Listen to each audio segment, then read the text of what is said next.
যারা ক্ষমতাশালী এরা যদি ক্ষমতার সঠিক ব্যবহার করে, ইনসাফ প্রতিষ্ঠা করতে পারে, আল্লাহ রসুলের এই সহিহ হাদিসের মাঝে বলেছেন প্রথম ক্যাটাগরিতে আল্লাহ পাক আরশে আজিমের নিচে এদেরকে জায়গা করে দিবেন। কিন্তু ন্যায়পরায়ণ শাসক হইতে হবে, ইনসাফগার শাসক হইতে হবে। ওই শামীম মার্কা চেয়ারম্যান হইলে হবে না, ঠিক কিনা বলেন? ওই লাকসামের শামীম মার্কা বেয়াদব গুন্ডা সন্ত্রাসী হলে হবে না। কত বড় সাহস চিন্তা করেন, তারা এখন আলেমদের মন্থ রোধ করে প্রকাশ্যে বলে আমি গুন্ডা, আমি মস্তান থেকে চেয়ারম্যান হয়েছি। বলে নাই? দেখেন নাই সামাজিক সোশ্যাল মিডিয়াতে ভাইরাল হয়েছে? এই সমস্ত কুলাঙ্গারদেরকে, সন্ত্রাসী, স্বঘোষিত সন্ত্রাসী গুন্ডাদেরকে গ্রেফতার করে আইনের আওতায় আনা উচিত, ঠিক কিনা বলেন?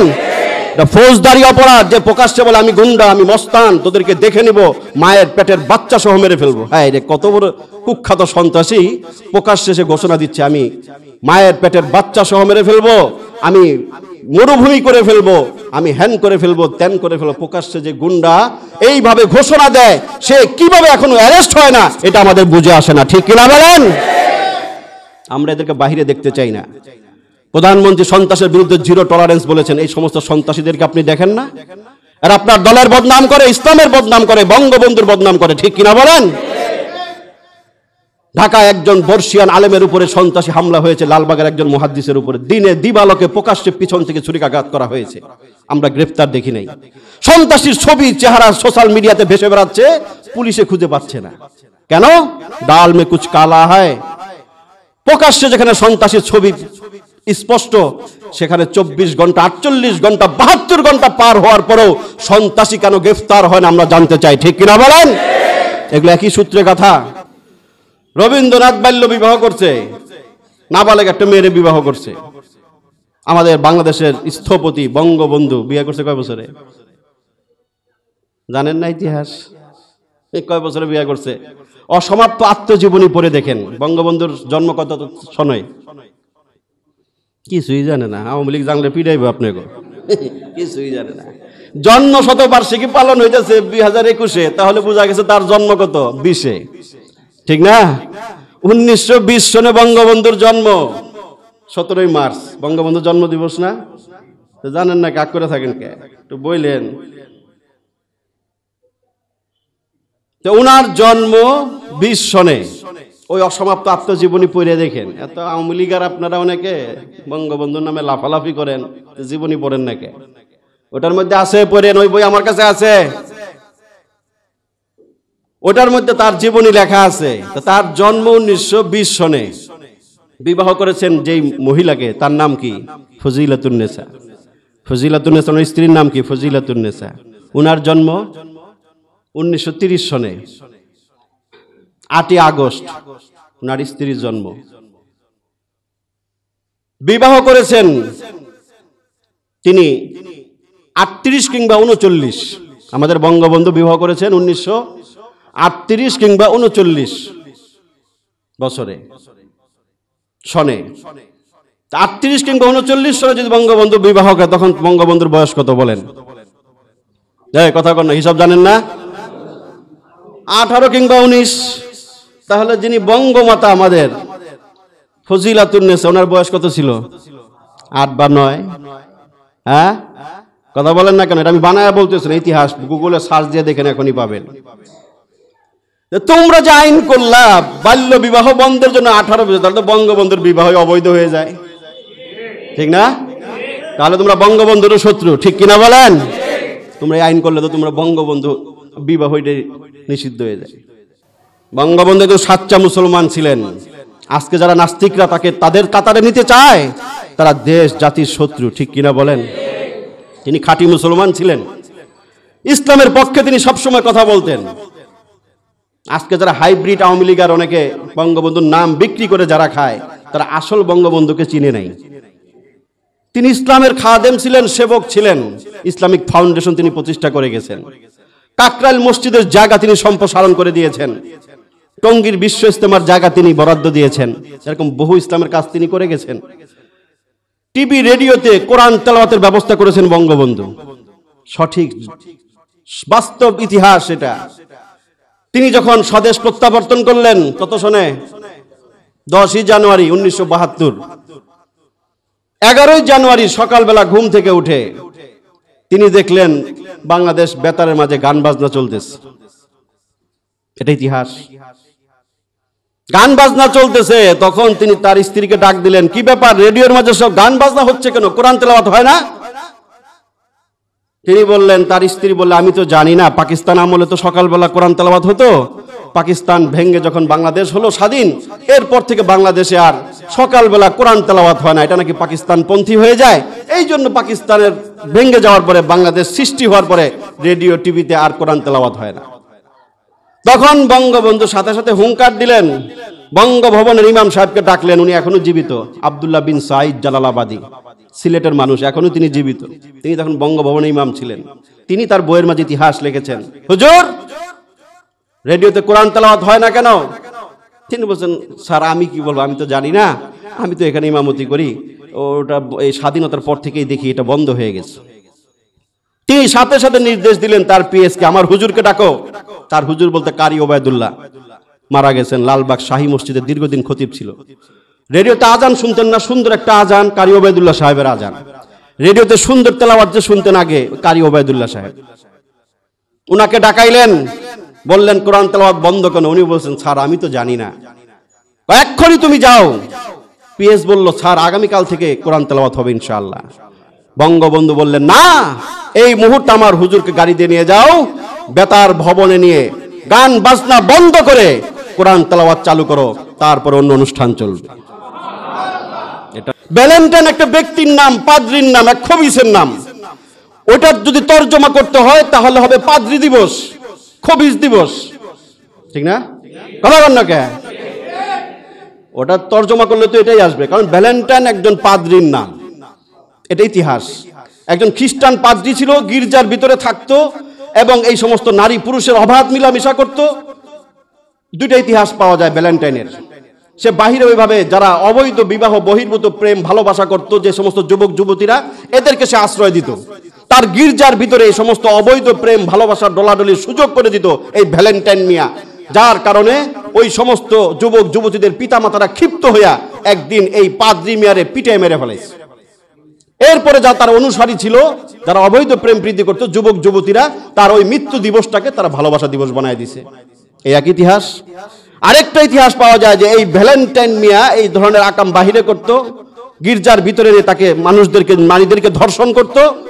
মানুষ ক্ষিপ্ত হয়ে তাকে অ্যারেস্ট করে জেলখানায় বন্দী করছে, আইনের হাতে তুলে দিছে। জেলখানায় যাওয়ার পরে সেখানেও সে নারীদের সাথে আকাম করত। তারপরে তৎকালীন সরকার বাধ্য হয়ে ভ্যালেন্টাইন মিয়ারে ফাঁসির কাস্টে ঝুলাইছে, তাকে পৃথিবী থেকে বিদায় করে দিয়েছে। অনুসারী যারা ছিল, যারা তার থেকে অবৈধ সুযোগ সুবিধা নিত, যে যুবক যুবতীদেরকে তিনি অবৈধ প্রেম ভালোবাসার সুযোগ করে দিত, ওই যুবক যুবতীরা ওই দিনটাকে তারা তাদের ওই পোপ মিয়া, পাদ্রি মিয়ার স্মরণে তারা সেদিনটাকে ভালোবাসা দিবস হিসেবে পালন করে। এটা হচ্ছে ইতিহাস, ভ্যালেন্টাইনের ইতিহাস। তুমি মুসলমান যুবক, তুমি কোন দুঃখে, কোন যুক্তিতে তুমি ভ্যালেন্টাইন পালন করো? তুমি একটা যুক্তি আমাকে দেখাও। এটা ভালোবাসা দিবস না, এটা বিশ্ব বেহায়া দিবস, ঠিক কিনা বলেন? বিশ্ব বেশ্যা দিবস, বিশ্ব কুত্তা কুত্তি দিবস, এটা ঠিক কিনা খাস বাংলায় বলতে গেলে। এইভাবে ভালোবাসা বিনিময় করা এটা কোনো মানুষের কাজ না। প্রকাশ্যে ভালোবাসা, পার্কে, রাস্তায়, বিভিন্ন জায়গায় ভালোবাসা বিনিময় করা, প্রকাশ্যে ভালোবাসা বিনিময় করে সবচেয়ে বেশি যেই প্রাণীটা, সেই প্রাণীর নাম কুত্তা। কথা কন না কে? সবচেয়ে বেশি যেই প্রাণী প্রকাশ্যে ভালোবাসা বিনিময় করে সেটার নাম কুত্তা। দেখেন না, কার্তিক মাসে কুত্তার ভালোবাসার নিদর্শন রাস্তায় রাস্তায় দেখা যায়, দেখেন না? মানুষ বৈধ ভালোবাসাও তার ঘরের ভিতরে করবে, ঠিক না? স্ত্রীর সাথে তার বৈধ ভালোবাসা, এটা তার ঘরের ভিতরে হবে, সেটাও প্রকাশ্যে হবে না। ইসলাম নিষেধ। মিশকাত শরীফের হাদিস, রাসূল বলেছেন, স্ত্রীর সাথে বৈধ ভালোবাসার কথা যারা প্রকাশ করবে, কিয়ামতের দিন কঠিন শাস্তি যে মানুষদের হবে, তাদের মধ্যে একজন হবে ওই সমস্ত লোক যারা নিজেদের বৈধ স্ত্রীর সাথে বৈধ ভালোবাসার কথা বাহিরে প্রকাশ করে। বিসমিল্লাহির রহমানির রহিম। ইসলাম একটি সার্বজনীন ধর্মের নাম, কল্যাণময় একটি ধর্মের নাম। ইন্নাদ-দীনা ইনদাল্লাহিল ইসলাম, আল্লাহ পাকের কাছে মনোনীত নির্বাচিত একমাত্র ধর্মের নাম ইসলাম। পৃথিবীতে যা কিছু সত্য, সুন্দর, কল্যাণময়, সব কিছু ইসলাম অনুমোদন করেছে। ভালো জিনিস, সত্য, সুন্দর, সেগুলোকে ইসলাম সমর্থন করেছে, অনুমোদন করেছে। যা কিছু সভ্যতা, ভদ্রতা, শালীনতা সব কিছু ইসলামের অংশ। ইসলাম সেগুলোকে অত্যাবশ্যক করেছে, নিজের বিধান হিসেবে সেগুলোকে ঘোষণা করেছে ইসলাম। এবং যা কিছু অভদ্রতা, অশালীনতা, অপবিত্রতা, নোংরামি, বেহায়াপনা, এক কথায় যা কিছু মন্দ, অসত্য, অসুন্দর, মিথ্যা, এগুলোকে ইসলাম সাপোর্ট করে নাই, সমর্থন করে নাই। সেগুলোকে ইসলাম প্রত্যাখ্যান করেছে, বর্জন করেছে, হারাম বলে ঘোষণা করেছে। এটা ইসলামের সৌন্দর্যের অংশ। সকল প্রকার খারাপকে ইসলাম বর্জন করার নির্দেশ দিয়েছে, সকল প্রকার সুন্দরকে ধারণ করার নির্দেশ দিয়েছে কে? ইসলাম। সৌন্দর্য যা কিছু আছে সব কিছু ইসলামের ভিতরে পাবেন। অসুন্দর কোনো জিনিস, অসত্য, অভদ্রতা, অশালীনতার কোনো জিনিস ইসলামের ভিতরে নাই। একমাত্র ধর্ম পৃথিবীতে ইসলাম, যেই ধর্মটা সকল প্রকার সত্য সুন্দরকে ধারণ করে এবং সব রকমের অসত্য অসুন্দরকে বর্জন করে যেই ধর্ম, সেই ধর্মের নাম, জোরে বলুন, সেই ধর্মের নাম ইসলাম। আমাদের প্রিয় ধর্ম ইসলাম। এই ধর্মের মতো পুত পবিত্র ধর্ম পৃথিবীতে আর দ্বিতীয়টা নাই। আছে? এটা শুধু আমাদের মুসলমানদের দাবি না, বাস্তবতার দিকে লক্ষ্য করলে, অন্য ধর্মের সাথে তুলনা, কম্পেয়ার করতে গেলে স্পষ্ট যে পৃথিবীতে একমাত্র পুত পবিত্র সুন্দর ধর্মের নাম ইসলাম। এটার কাছাকাছি, এটার মতো অন্য দ্বিতীয় কোনো ধর্ম পৃথিবীতে নাই।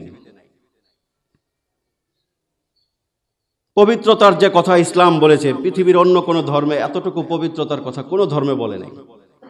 পুত পবিত্রতার কথাই বলেন।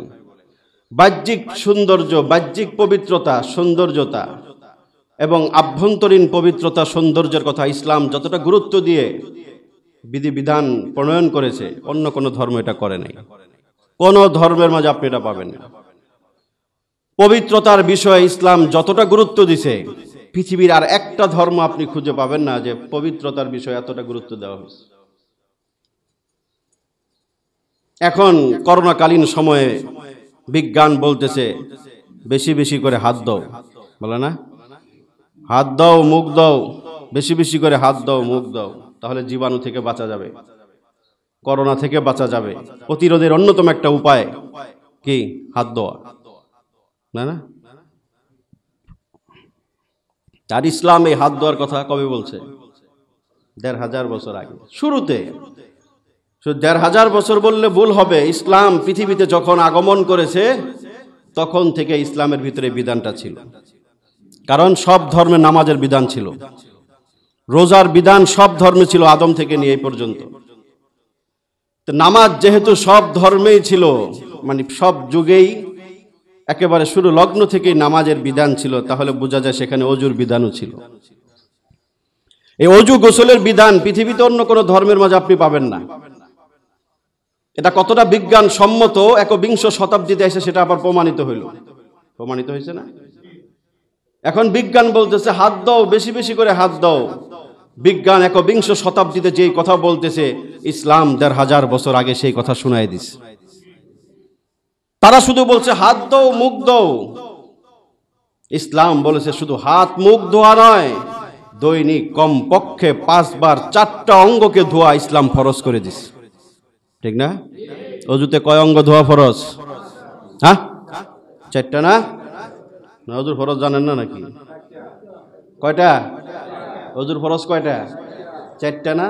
৪টা ধোয়া ফরজ না? হাত ধোয়া, মুখ ধোয়া, পা ধোয়া, মাথা মাসাজ করা, ৪ ভাগের ১ ভাগ, এটা কি ফরজ না? তো বিজ্ঞান বলে হাত দাও, মুখ দাও, আর ইসলাম বহু আগে বলেছে শুধু হাত মুখ না, তুমি বাহিরে গেলে তোমার পায়ের মাঝে ধুলা বালি ময়লা জীবাণু লাগতে পারে, মাথা খোলা থাকলে সেখানেও জীবাণু ধুলা বালু লাগতে পারে। সব কিছু থেকে পরিষ্কার করার জন্য ইসলাম প্রতিদিন ৫ বার ৪টা অঙ্গকে ধোয়াকে ফরজ করে দিছে।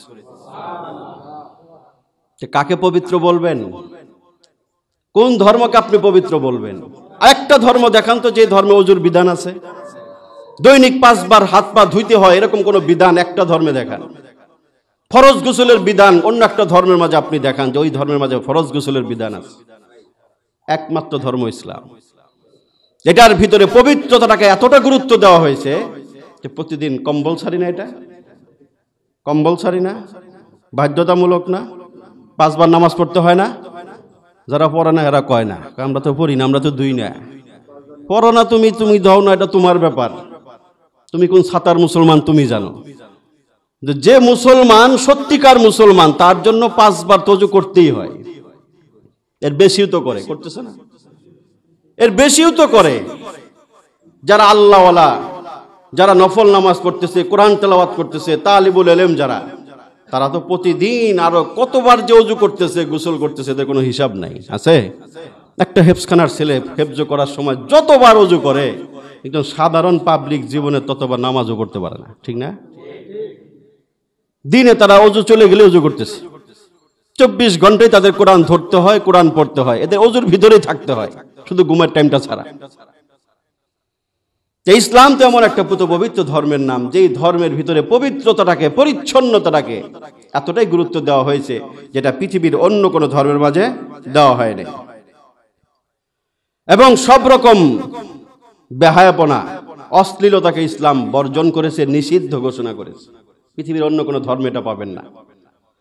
অন্য কোনো ধর্মগ্রন্থে অশ্লীলতার বিরুদ্ধে কোনো বাণী আপনি খুঁজে পাবেন না। অথচ ইসলাম এটাকে কতটা গুরুত্ব দিয়ে এই কথাগুলো স্পষ্ট করে ব্যক্ত করেছে যে বেহায়াপনা, নির্লজ্জতা, অসভ্যতা, অভদ্রতা এগুলোর ধারে কাছেও যাওয়া যাবে না। কোরআন আল্লাহ পাক বিভিন্ন আয়াতে এই কথাগুলো বলেছেন।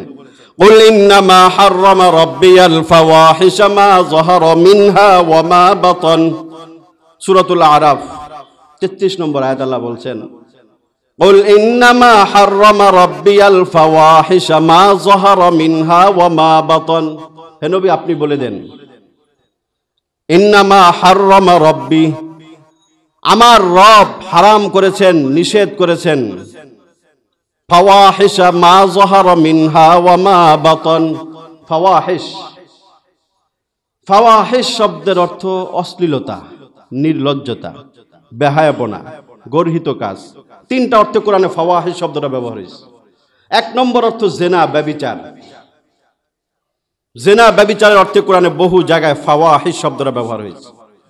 2 নম্বরে সমকামিতার অর্থে ফাওয়াহিশ শব্দটা ব্যবহার হয়েছে কোরআনের ভিতরে। 3 নম্বর সকল প্রকার গর্হিত কাজ, অশ্লীল কাজ, গুনার কাজকে কোরআনে ফাওয়াহিশ বলছে।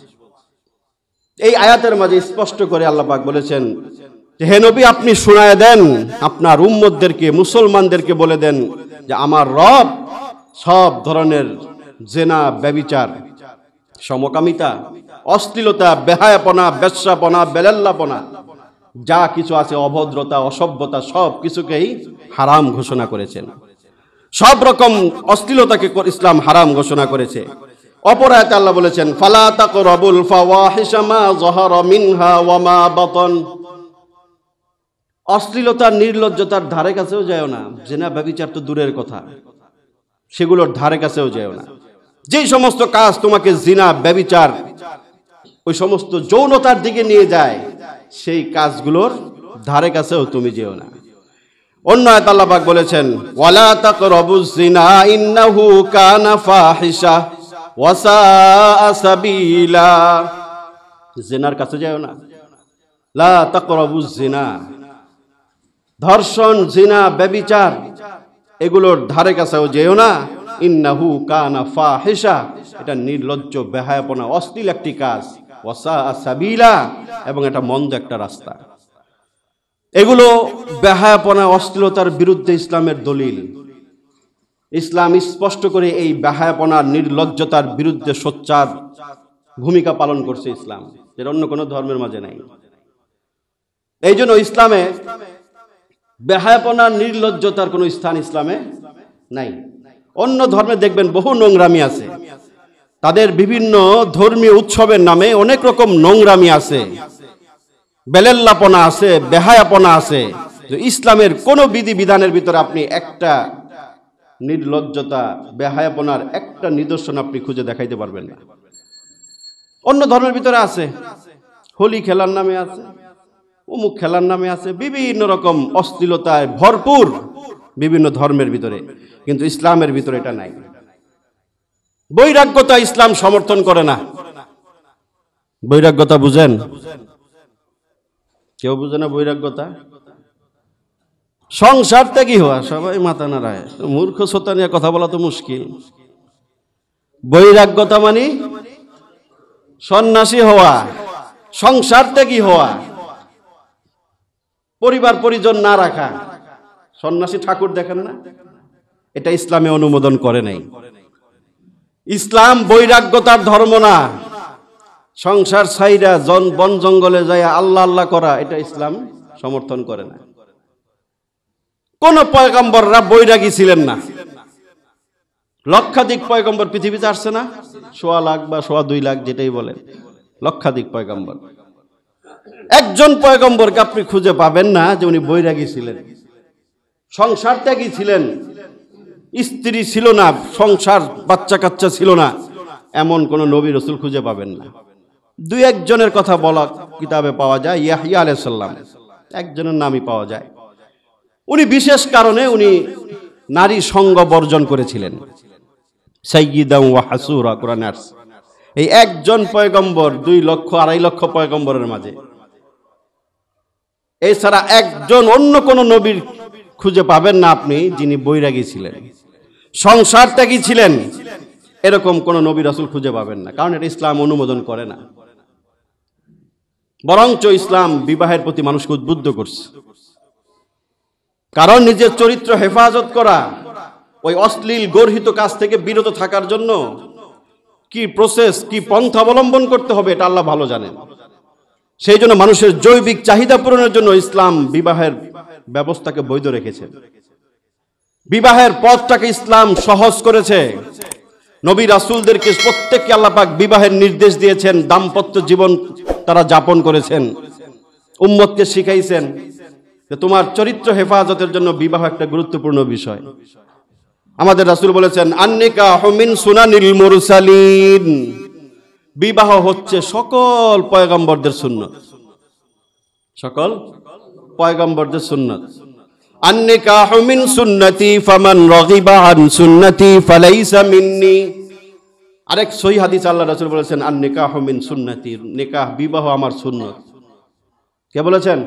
আমাদের নবী মুহাম্মদুর রাসূলুল্লাহ সাল্লাল্লাহু আলাইহি ওয়াসাল্লাম বলেছেন বিবাহ আমার সুন্নত। এটাকে যারা অস্বীকার করবে যে না বিয়া লাগে না, বিয়া ছাড়াই আমার চলে, আছেন এমন কিছু খাটাস, কিছু খবিস আছেন এরকম নাস্তিক, বিয়া করে নাই, বুইড়া হয়ে গেছে, বিয়া করে আমাদের লাগে না বিবাহ, বিবাহ লাগে না তো কি আকাম করো তখন।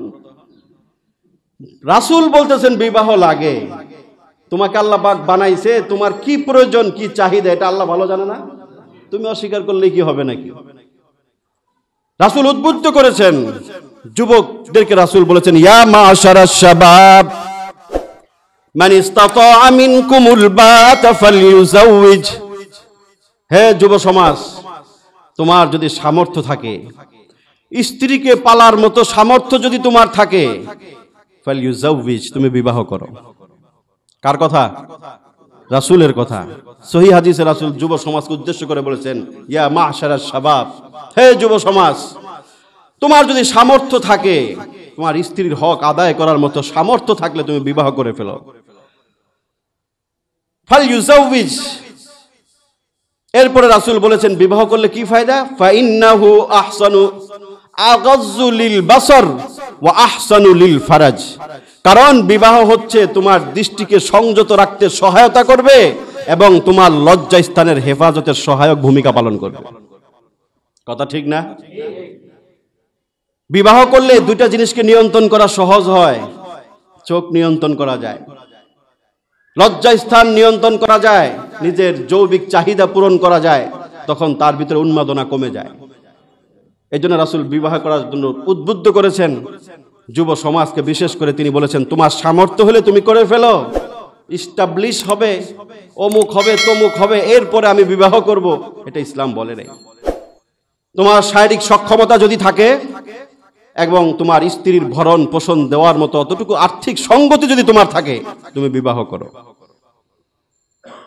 এবং যখন তোমার ভিতরে মনে হবে যে আমি এই মুহূর্তে বিবাহ না করলে খারাপ পথে চলে যাওয়া আমার জন্য অনেকটা লাজেম হয়ে যাবে, খারাপ দিকে আমি চলে যাব, আমার নিজের জীবন যৌবন কন্ট্রোল করা যাবে না, ওই মুহূর্তে ইসলাম বলছে তোমার জন্য বিবাহ করা ফরজ।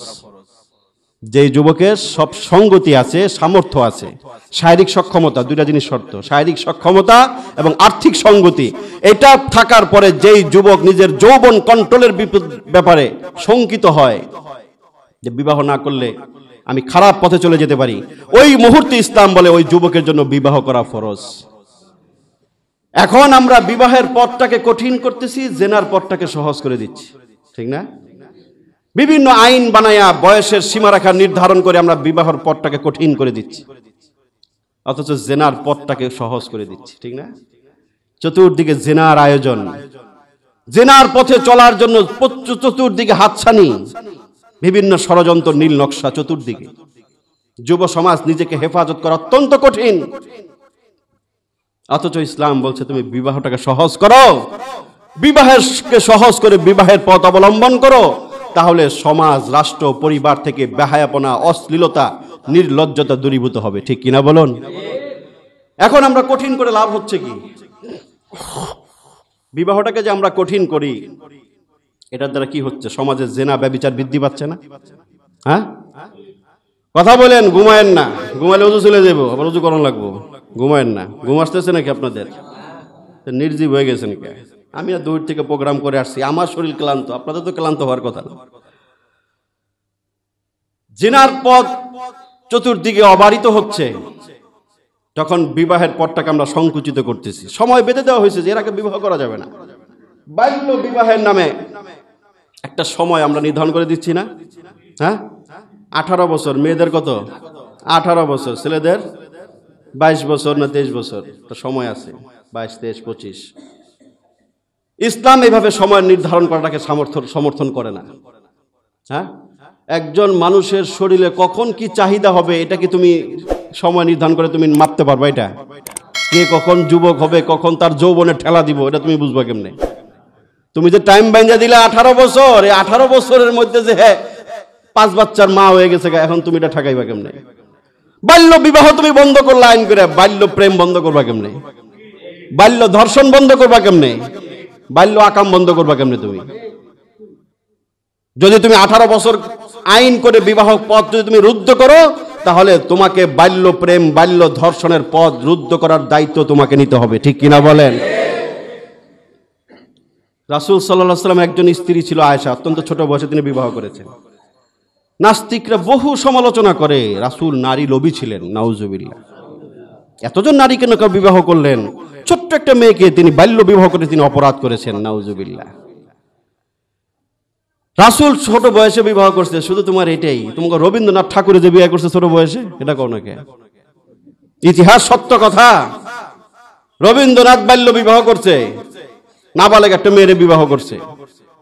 আমাদের বাংলাদেশের স্থপতি বঙ্গবন্ধু বিয়ে করছে কয় বছরে? জানেন না ইতিহাস? কয় বছরে বিয়ে করছে? অসমাপ্ত আত্মজীবনী পড়ে দেখেন, বঙ্গবন্ধুর জন্ম কত সনে? কিছুই জানে না। আওয়ামী লীগ জানলে পিটাইবে আপনাকে, কিছুই জানে না। জন্ম শতবার্ষিকী পালন হইতেছে 2021-এ, তাহলে বোঝা গেছে তার জন্ম কত? 20-এ, ঠিক না? 1920 সনে বঙ্গবন্ধুর জন্ম, 17ই মার্চ বঙ্গবন্ধুর জন্ম দিবস না? জানেন না, কাক করে থাকেন কে? একটু বললেন।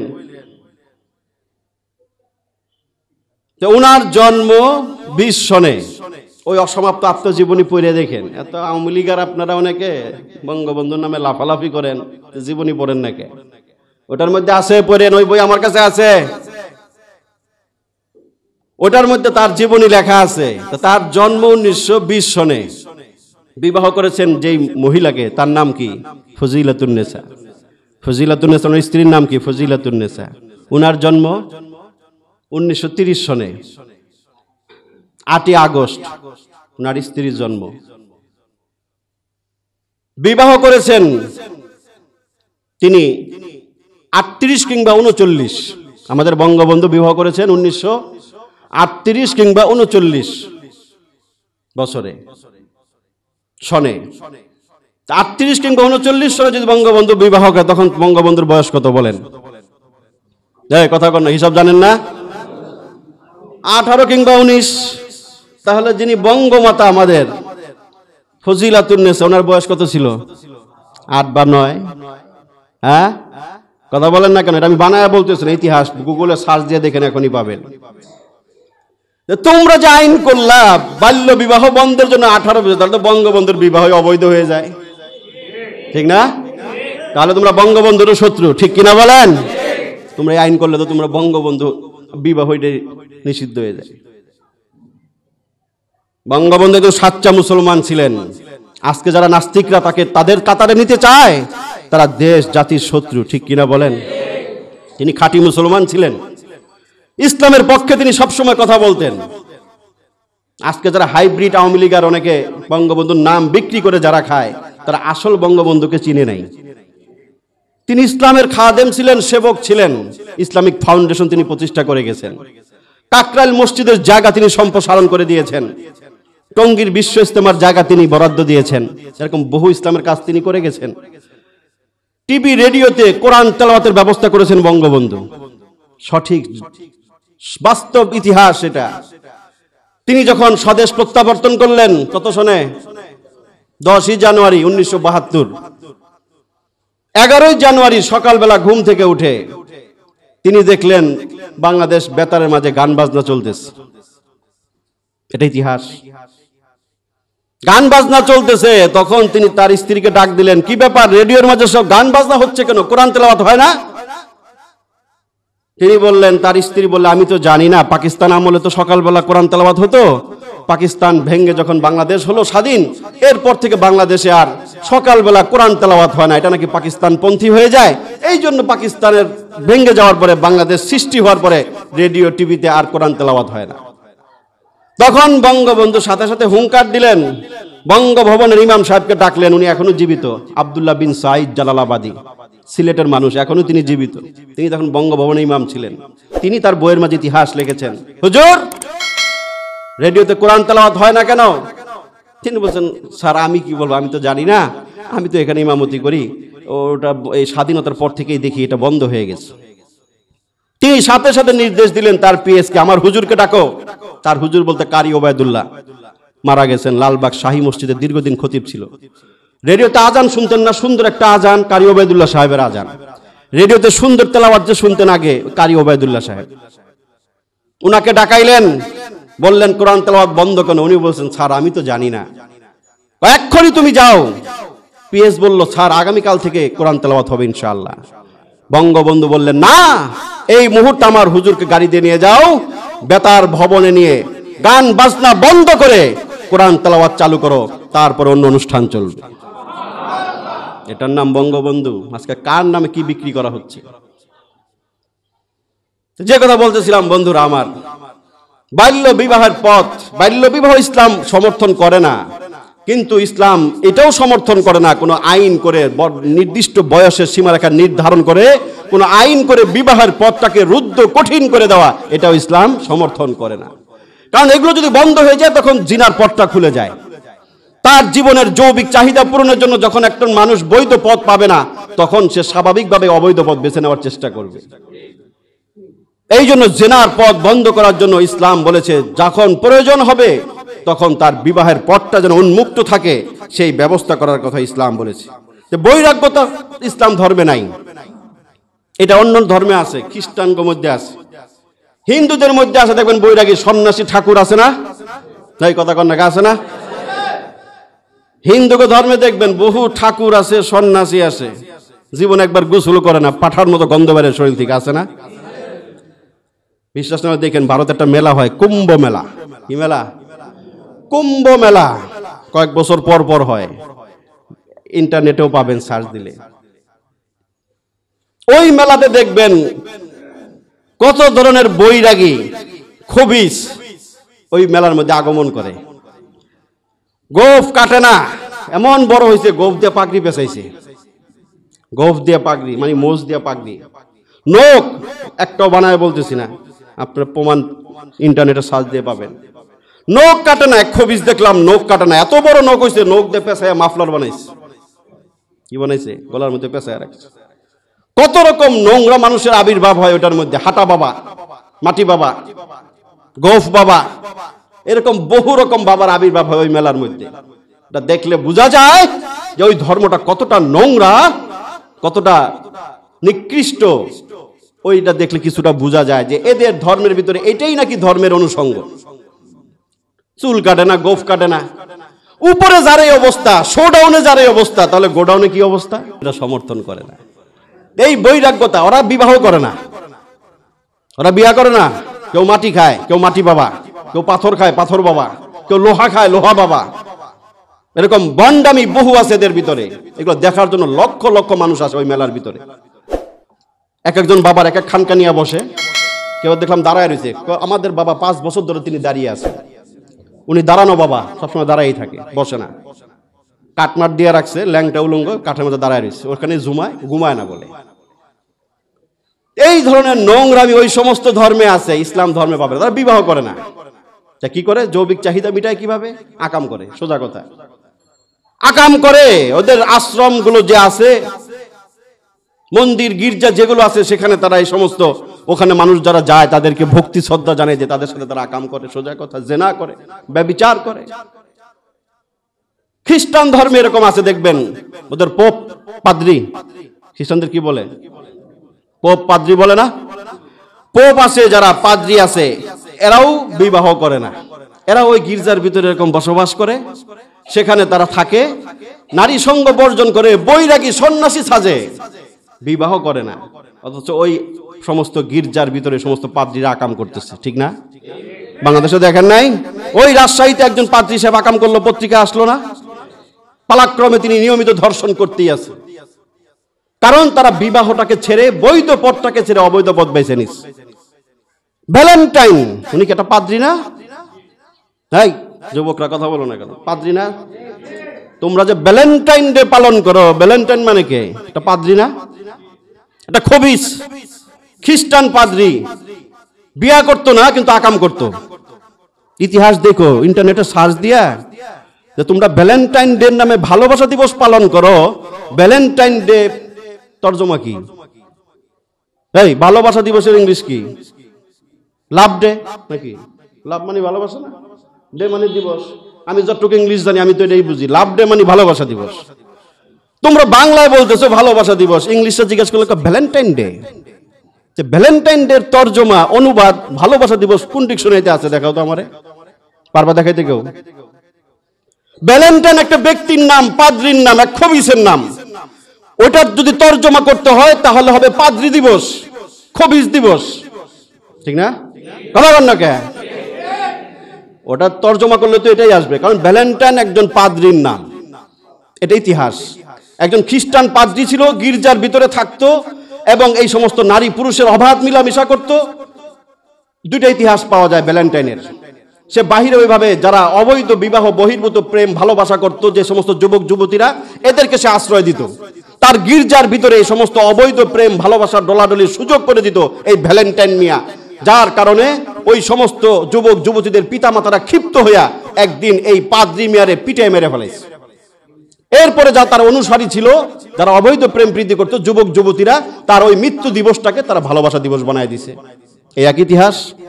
আরেকটা ইতিহাস পাওয়া যায় যে এই ভ্যালেন্টাইন মিয়া এই ধরনের আকাম বাহিরে করত, গির্জার ভিতরে তাকে মানুষদেরকে, নারীদেরকে ধর্ষণ করত। মানুষ ক্ষিপ্ত হয়ে তাকে অ্যারেস্ট করে জেলখানায় বন্দী করছে, আইনের হাতে তুলে দিছে। জেলখানায় যাওয়ার পরে সেখানেও সে নারীদের সাথে আকাম করত। তারপরে তৎকালীন সরকার বাধ্য হয়ে ভ্যালেন্টাইন মিয়ারে ফাঁসির কাস্টে ঝুলাইছে, তাকে পৃথিবী থেকে বিদায় করে দিয়েছে। অনুসারী যারা ছিল, যারা তার থেকে অবৈধ সুযোগ সুবিধা নিত, যে যুবক যুবতীদেরকে তিনি অবৈধ প্রেম ভালোবাসার সুযোগ করে দিত, ওই যুবক যুবতীরা ওই দিনটাকে তারা তাদের ওই পোপ মিয়া, পাদ্রী মিয়ার স্মরণে তারা সেদিনটাকে ভালোবাসা দিবস হিসেবে পালন করে। এটা হচ্ছে ইতিহাস, ভ্যালেন্টাইনের ইতিহাস। তুমি মুসলমান যুবক, তুমি কোন দুঃখে, কোন যুক্তিতে তুমি ভ্যালেন্টাইন পালন করো? তুমি একটা যুক্তি আমাকে দেখাও। এটা ভালোবাসা দিবস না, এটা বিশ্ব বেহায়া দিবস, ঠিক কিনা বলেন? বিশ্ব বেশ্যা দিবস, বিশ্ব কুত্তা কুত্তি দিবস, এটা ঠিক কিনা খাস বাংলায় বলতে গেলে। এইভাবে ভালোবাসা বিনিময় করা এটা কোনো মানুষের কাজ না। প্রকাশ্যে ভালোবাসা, পার্কে, রাস্তায়, বিভিন্ন জায়গায় ভালোবাসা বিনিময় করা, প্রকাশ্যে ভালোবাসা বিনিময় করে সবচেয়ে বেশি যেই প্রাণীটা, সেই প্রাণীর নাম কুত্তা। কথা কন না কে? সবচেয়ে বেশি যেই প্রাণী প্রকাশ্যে ভালোবাসা বিনিময় করে সেটার নাম কুত্তা। দেখেন না কার্তিক মাসে কুত্তার ভালোবাসার নিদর্শন রাস্তায় রাস্তায় দেখা যায়, দেখেন না? মানুষ বৈধ ভালোবাসাও তার ঘরের ভিতরে করবে, ঠিক না? স্ত্রীর সাথে তার বৈধ ভালোবাসা এটা তার ঘরের ভিতরে হবে, সেটাও প্রকাশ্যে হবে না, ইসলাম নিষেধ। মিশকাত শরীফের হাদিস, রাসূল বলেছেন স্ত্রীর সাথে বৈধ ভালোবাসার কথা যারা প্রকাশ করবে, কিয়ামতের দিন কঠিন শাস্তি যে মানুষদের হবে তাদের মধ্যে একজন হবে ওই সমস্ত লোক যারা নিজেদের বৈধ স্ত্রীর সাথে বৈধ ভালোবাসার কথা বাহিরে প্রকাশ করে।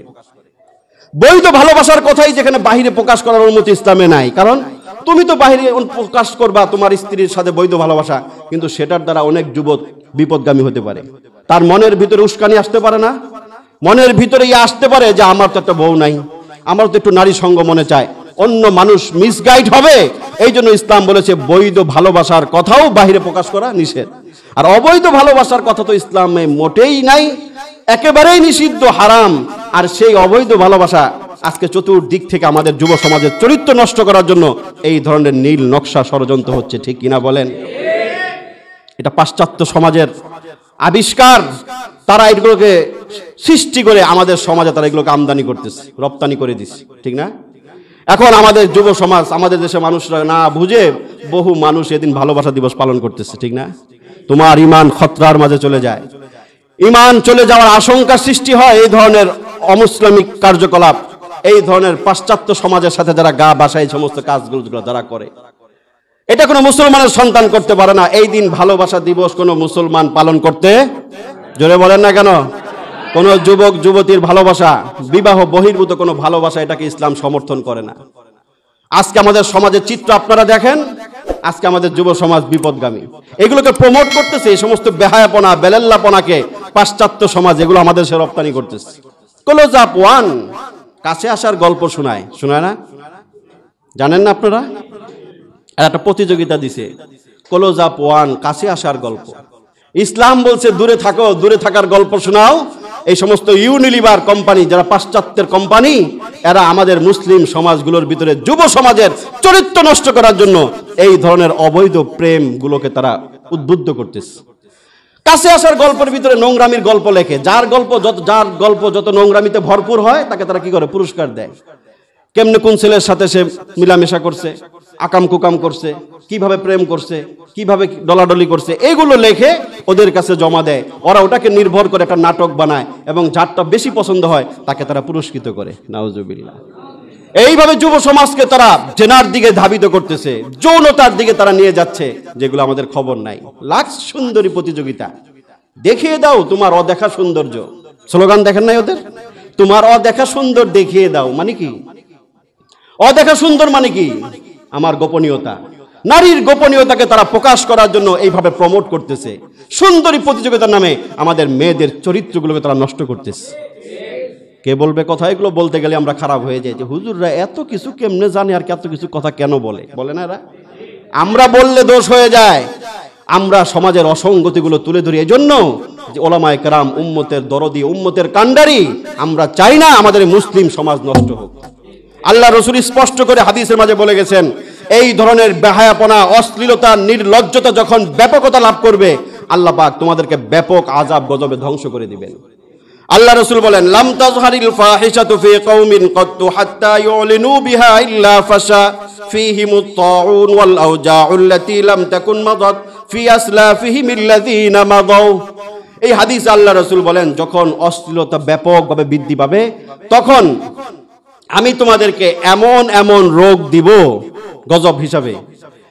আল্লাহ বলেন যে অশ্লীলতা, বেহায়াপনা, যৌনতা যখন ব্যাপকভাবে ছড়িয়ে যাবে তখন এমন এমন রোগ আমি তোমাদের মাঝে সৃষ্টি করে দিব যার নাম তোমাদের 14 গোষ্ঠী শুনে নেই। হচ্ছে না এগুলো? হচ্ছে না? কথা বলেন না? রাসূলের হাদিস 1500 বছর আগের হাদিসের সাথে বর্তমান সময়টা মিলায় দেখেন, মিলে কিনা? হুবহু মিলে যায়। বৈশ্বিক বেশ্যাপনা, আন্তর্জাতিক ব্যবসাপনা এবং বেহায়াপনার পরিণতি হচ্ছে করোনা ভাইরাস, ঠিক না? স্পষ্ট দলিল, পাশ্চাত্য সমাজে বেহায়াপনা, নির্লজ্জতা, জিনা, ব্যভিচার সবচেয়ে বেশি হয়, যার কারণে আল্লাহর এই গজব তাদেরকে ধ্বংস করছে বেশি, ঠিক কিনা বলেন? ধ্বংস করছে না? আজকেও প্রতিদিন এখনো আমেরিকায়, ইউরোপে প্রতিদিন হাজার হাজার মানুষ মারা যেতেছে। এই পর্যন্ত লক্ষ লক্ষ মানুষ মারা গেছে ইউরোপ, আমেরিকায়, পাশ্চাত্য সমাজে। কেন? মুসলিম কান্ট্রিতে গেছে কয়েক হাজার, কিছু লোক মারা গেছে। ওই সমাজে সবচেয়ে বেশি কেন? এই হাদিসটা, রাসূলের হাদিসটা মিলান। রাসূল বলেছে, যেই সমাজে বেহায়াপনা, অশ্লীলতা, যৌনতা বেশি হবে, সেই সমাজে আমার গজব বেশি আসবে। এমন এমন রোগ আসবে, যেই রোগের নাম তোমাদের 14 গোষ্ঠী শুনে নাই। শুনছেন করোনা ভাইরাসের নাম? আগে শুনছেন? আপনার দাদায় শুনছে, পর দাদায় শুনছে, 14 গোষ্ঠীতে কেউ শুনছে? তাহলে মিলছে হাদিসের কথা? এইডস একটা রোগের নাম না? হ্যাঁ, এখন একটু চাপা পড়ে গেছে এই নামটা, কিন্তু একটা সময় মরণ ব্যাধি এইডস, তার কোনো কি নাই, চিকিৎসা নাই। কেন হয়েছে? এই নতুন রোগ কেন সৃষ্টি হয়েছে? সর্বপ্রথম এই রোগের উৎপত্তি পাশ্চাত্য সমাজে, ঠিক না? ইউরোপ, আমেরিকা এই রোগের সৃষ্টি, কারণ তারা ডলাডলি, ফাটাফাটি বেশি করে, ঠিক না?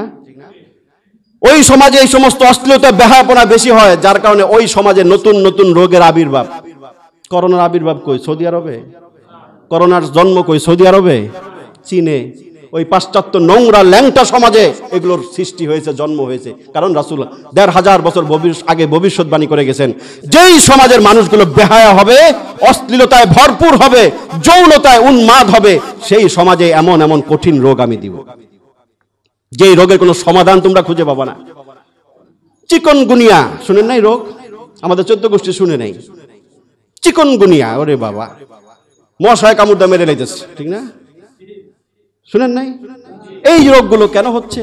ওই হাদিসের সাথে মিলান। রাসূল বলে গেছেন ১৫০০ বছর আগে, তোমরা যত বেহায়াপনার দিকে যাবা, অশ্লীলতার দিকে যাবা, নোংরামির দিকে যাবা, আরশ আজিমের মালিক ততই তোমাদেরকে নতুন নতুন কঠিন রোগ দিয়ে তোমাদেরকে পাকড়াও করবেন। এগুলো থেকে সচেতন হতে হবে বন্ধুরা আমার। বিশেষ করে পিতামাতার দায়িত্ব আছে, পিতামাতার দায়িত্ব আছে এই সমস্ত পথ থেকে সরে আসার জন্য, এই সমস্ত পথ থেকে দূরে থাকার জন্য, সন্তানকে দূরে রাখার জন্য পিতামাতার দায়িত্ব আছে, আছে না? আছে না? কথা বলেন না কেন?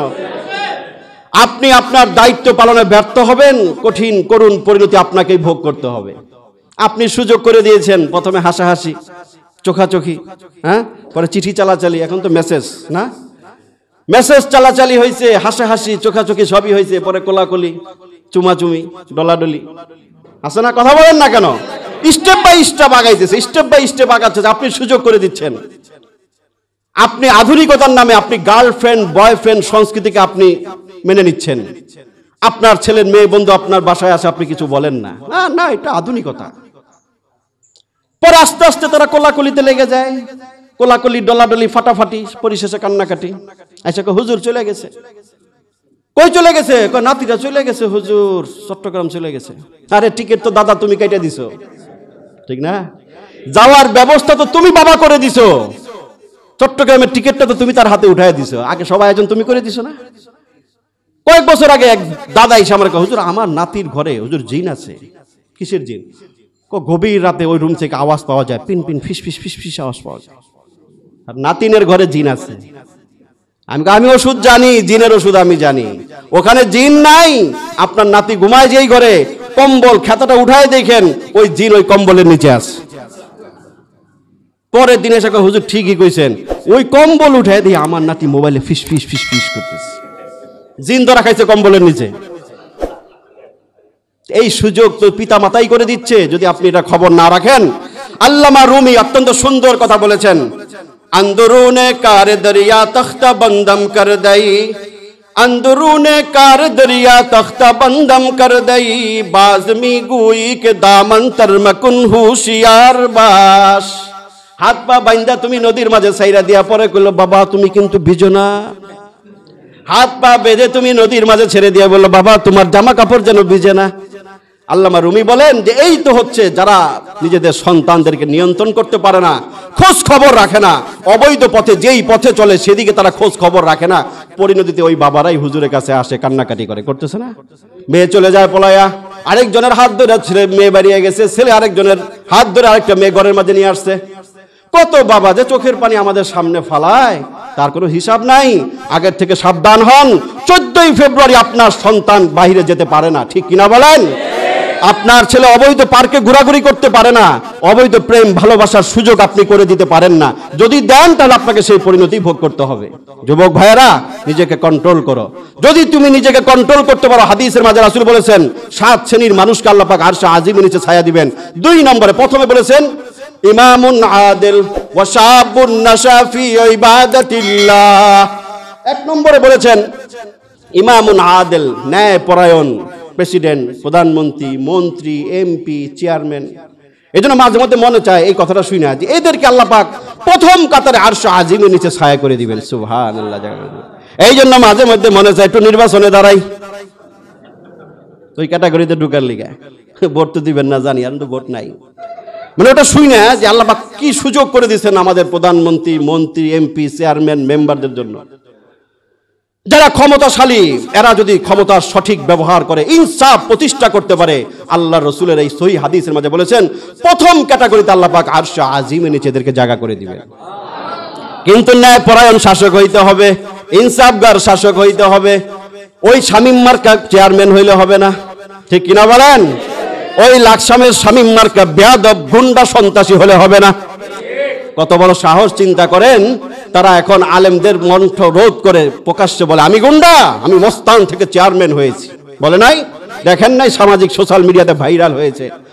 এই সমস্ত কুলাঙ্গারদেরকে, সন্ত্রাসী, স্বঘোষিত সন্ত্রাসী গুন্ডাদেরকে গ্রেফতার করে আইনের আওতায় আনা উচিত, ঠিক কিনা বলেন? ফৌজদারি অপরাধ যে প্রকাশ্যে বলে আমি গুন্ডা, আমি মস্তান, তোদেরকে দেখে নিব, মায়ের পেটের বাচ্চা সহ মেরে ফেলবো। হ্যাঁ, রে কত বড় কুখ্যাত সন্ত্রাসী প্রকাশ্যে সে ঘোষণা দিচ্ছে আমি মায়ের পেটের বাচ্চা সহ মেরে ফেলবো, আমি মরুভূমি করে ফেলবো, আমি হ্যান করে ফেলবো, ত্যান করে ফেলবো। প্রকাশ্যে যে গুন্ডা এইভাবে ঘোষণা দেয়, সে কিভাবে এখনো অ্যারেস্ট হয় না, এটা আমাদের বুঝে আসে না, ঠিক কিনা বলেন? আমরা এদেরকে বাহিরে দেখতে চাই না। প্রধানমন্ত্রী সন্ত্রাসের বিরুদ্ধে 0 টলারেন্স বলেছেন। এই সমস্ত সন্ত্রাসীদেরকে আপনি দেখেন না? আর আপনার দলের বদনাম করে, ইসলামের বদনাম করে, বঙ্গবন্ধুর বদনাম করে, ঠিক কিনা বলেন? ঢাকায় একজন বর্ষিয়ান আলেমের উপরে সন্ত্রাসী হামলা হয়েছে, লালবাগের একজন মুহাদ্দিসের উপরে দিনে দিবালোকে প্রকাশ্যে পিছন থেকে ছুরিকাঘাত করা হয়েছে। আমরা গ্রেফতার দেখি নাই। সন্ত্রাসীর ছবি, চেহারা সোশ্যাল মিডিয়াতে ভেসে বেড়াচ্ছে, পুলিশে খুঁজে পাচ্ছে না। কেন? ডাল মে কুছ কালা হয়। প্রকাশ্যে যেখানে সন্ত্রাসীর ছবি স্পষ্ট, সেখানে 24 ঘন্টা, 48 ঘন্টা, 72 ঘন্টা পার হওয়ার পরেও সন্ত্রাসী কেন গ্রেফতার হয় না আমরা জানতে চাই, ঠিক কিনা বলেন? এগুলো একই সূত্রে গাথা, এগুলো একই সূত্রে গাথা। সন্ত্রাসের জায়গা নাই ইসলামে। ইমামুল আদিল, ন্যায়পরায়ণ শাসক যে হবে, কাউন্সিলর সাহেব যদি ন্যায়পরায়ণ হতে পারে, ইসলামের সেবক হতে পারে, জনগণের বন্ধু হতে পারে, তাহলে সেই কাউন্সিলর সাহেবকে আল্লাহ পাক আরশে আজিমের নিচে ছায়া করে দিবেন। 2 নম্বরে রাসূল বলেছেন ওয়াশাবুন নাশা ফি ইবাদাতিল্লাহ। যেই যুবক বয়সে আল্লাহর গোলামি, বন্দেগী, দাসত্ব করবে, ওই যুবককে আল্লাহ পাক আরশে আজিমের নিচে ছায়া দান করে দিবেন। এবং এই হাদিসের শেষাংশে আরেকটা কথা, যুবকদের জন্য আরেকটা কথা রাসূল বলেছেন ওয়ারাজুলুন দাতু ইমরাতুন যাতু মানসাবিন ওয়া জামাল। যেই যুবক একজন নারী প্রমোট করে, আসো তোমার সাথে প্রেম বিনিময় করি, তোমার সাথে একটু আমি ডেটিং করি, যখন ওই যুবক বলতে পারে, এই সমস্ত এই পরিস্থিতির মাঝে দাঁড়ায়া যেই যুবক বলবে ইন্নী আখাফুল্লাহ, এই ধরনের প্রেমের প্রলোভনের সামনে, এই ধরনের জেনার হাতছানির সামনে দাঁড়িয়ে যেই যুবক বলবে ইন্নী আখাফুল্লাহ, আমি আমার আল্লাহকে ভয় করি, আমি ভালোবাসা দিবস পালন করতে পারি না, অবৈধ প্রেমের পথে যেতে পারি না, এই কথা যে যুবক বলবে, আল্লাহ রসুল বলেন ওই যুবককে আল্লাহ পাক আরশে আজিমের নিচে ছায়া দান করবেন।